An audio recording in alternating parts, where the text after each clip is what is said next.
John chapter 5, verse 9b to 13. Now that day was a Sabbath. So the Judeans said to the man who had been healed, "It is the Sabbath. It is not lawful for you to carry your mat."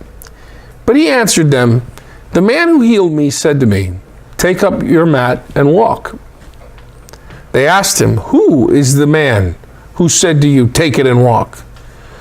Now the man who had been healed did not know who it was, for Jesus had withdrawn, and there was a crowd in the place.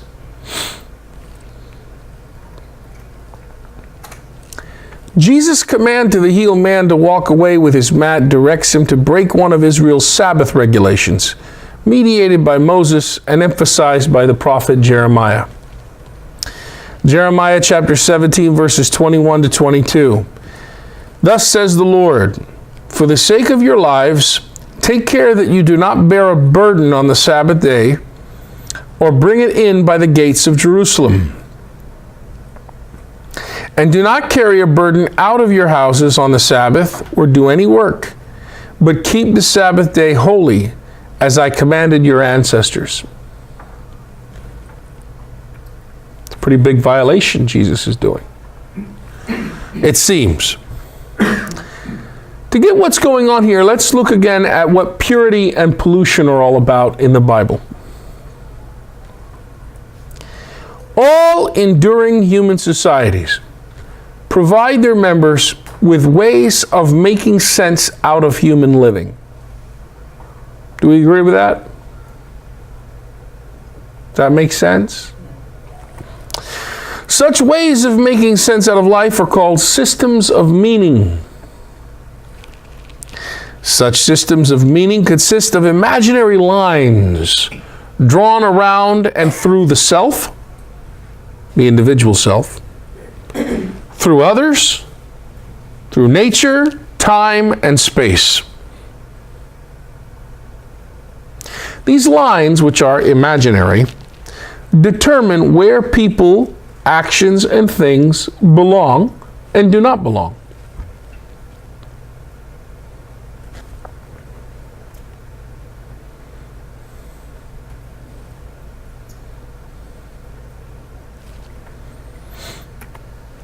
When something is out of place or out of bounds, as determined by the prevailing system of meaning in one's cultural consensus reality,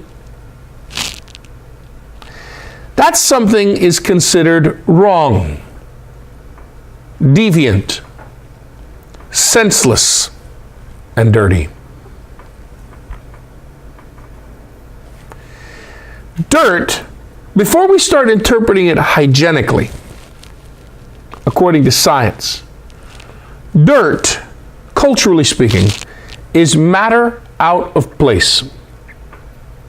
Why is this matter called dirt and this matter not? Well, this matter is in bounds. This matter is out of bounds. We call it dirt. When people clean their houses or cars, and they've done it long before hygiene was discovered, scientifically interpreted. When people clean their houses or cars, what they're doing is simply rearranging matter, returning matter to its proper zone, its proper place, inside its proper boundaries. The point is, the perception of dirt and the behavior called cleaning both point to the existence of some system of meaning, according to which there's a proper place for everything. Do we agree? Outside dirt. Right, outside dirt. But humanized space, no, we don't put dirt. But what is dirt? But what is dirt? See, and then we think, well, it's very obvious what dirt is. Sure, according to our culture. In our culture, there are things we call dirty that are outside their places. Yes. Yes. In our culture, there are things called dirty, Mary, that are outside their place. What I'm saying is, in every culture. Like sexual relations outside of marriage can be considered dirty. Yeah, but then again, that also follows this law, because this law is saying there are imaginary lines through persons, through objects, through space and time.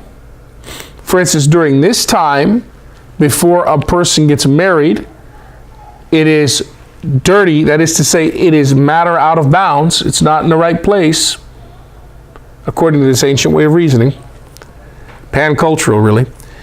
To do the conjugal act. But then once something happens, then it becomes the proper time, right? And then it's okay, because it's matter in the proper bounds. Fascinating stuff, isn't this? This system of meaning of place is one indication of the existence of a larger system for making sense out of human living, a system of meaning.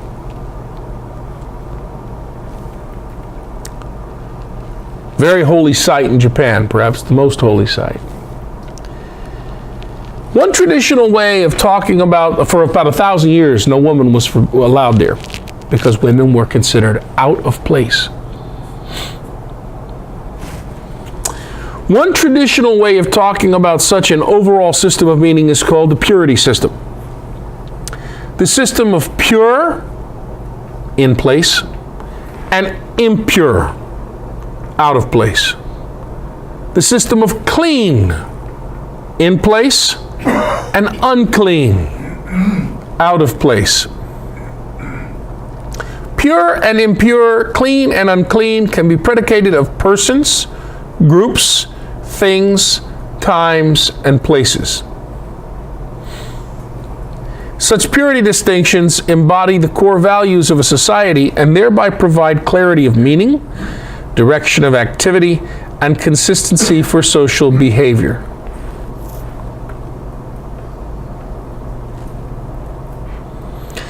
What accords with these values and their structural expression in a purity system is considered pure, in bounds, and what does not is viewed as polluted, out of bounds. Hence, pollution, like dirt, refers to what inheres in something or someone out of place, something or someone that does not belong.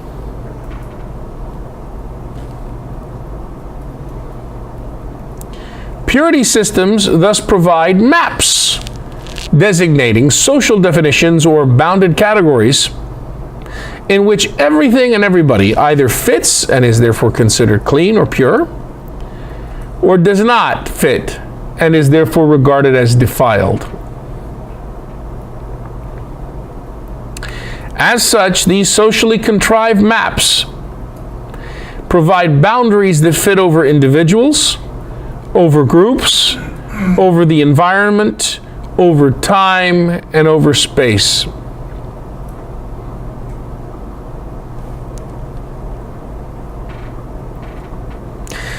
Everyone enculturated in a particular society knows these boundaries. Hence, they also know when a certain behavior is out of bounds. Cleaning or purification, like in this mikvah, refers to the process of returning matter or persons to its or their proper place. Is this making sense? I see a lot of quiet people here, very quiet in here. Okay. Judean customs of Jesus' day provided many such maps, articulated largely in later Pharisaic writings. There were maps of time, which specified rules for the Sabbath, when to say the Shema, and when circumcision should be performed. But there were also maps of places, spelling out what could be done in the various precincts of the temple, or where the scapegoat was to be sent on the Day of Atonement. There were maps of persons, designating whom one could marry, touch, or eat with, who could divorce, who could enter the various spaces in the temple and temple courtyards, and who could hold certain offices or perform certain actions. what happened here? Oh, there were maps of things, clarifying what was considered clean or unclean, could be offered in sacrifice or allowed contact with the body. There were maps of meals, determining what could be eaten, how it was to be grown, prepared, or slaughtered, in what vessels it could be served, when and where it could be eaten, and with whom it could be shared, and also there were maps of others. That is, whoever and whatever could pollute just by coming into contact with.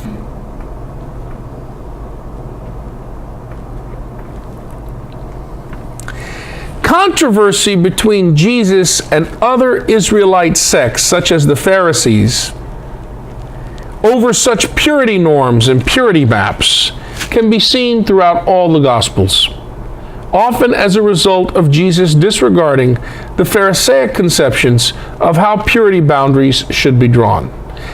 Jesus-Pharisee conflict is especially prevalent in Matthew, in the Synoptics. Was Jesus really so much at odds, stage 1, with the Pharisees? Not really. In stage 1, he was really at odds with the Judean elite authorities.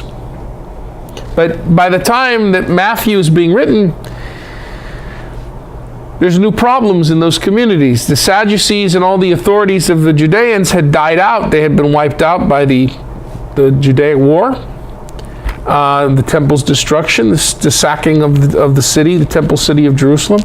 And now the new problem is those scribal Pharisees, the Ben Zacchaeus, who are condemning us and we're condemning them. They're shaming us and we're shaming them. Each one of us is claiming to be the true and authentic Israel. So Jesus kind of gets used as a mouthpiece against the Pharisees now. But that really wasn't Jesus' stage 1. Stage 1 was more, yeah, I'm sure he had conflicts with certain Pharisaical groups. But mainly Jesus' problem was with the elites in his time. Not unlike the Pharisees themselves, by the way. They would have also had problems with the elites prior to the Ben Zacchaeus. In the Gospels, Jesus does not observe the Pharisaic map of times. He doesn't follow their map of places either. He disregards their map of persons. Who you can associate with, right? Who you don't associate with. How many prostitutes does Jesus talk with and eat with and frequent in his company? Think about that.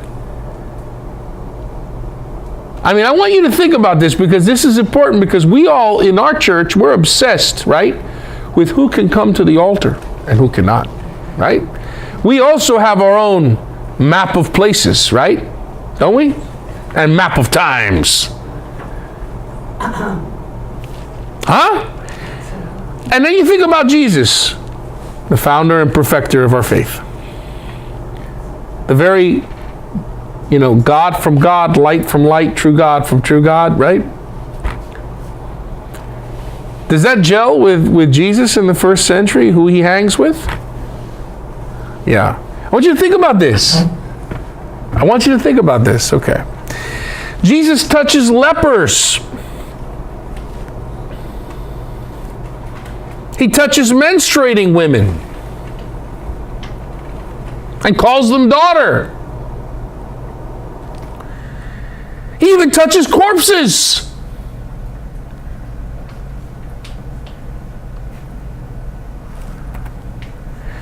The Pharisaic map of things also gets disregarded when Jesus' disciples neglect washing rites. Remember? In Matthew and Mark, it's the disciples, or I should say the apostles. But in Luke, it's Jesus himself disregarding it. Contrary to their map of meals, Jesus eats with tax collectors and sinners. I got to say, though, there's a distinction here in the synoptic tradition.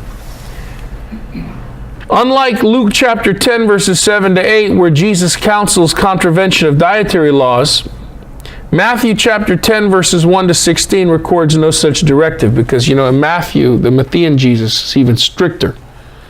See, the Matthean Jesus, not one letter of the law will be removed. So, got to be strictly kosher.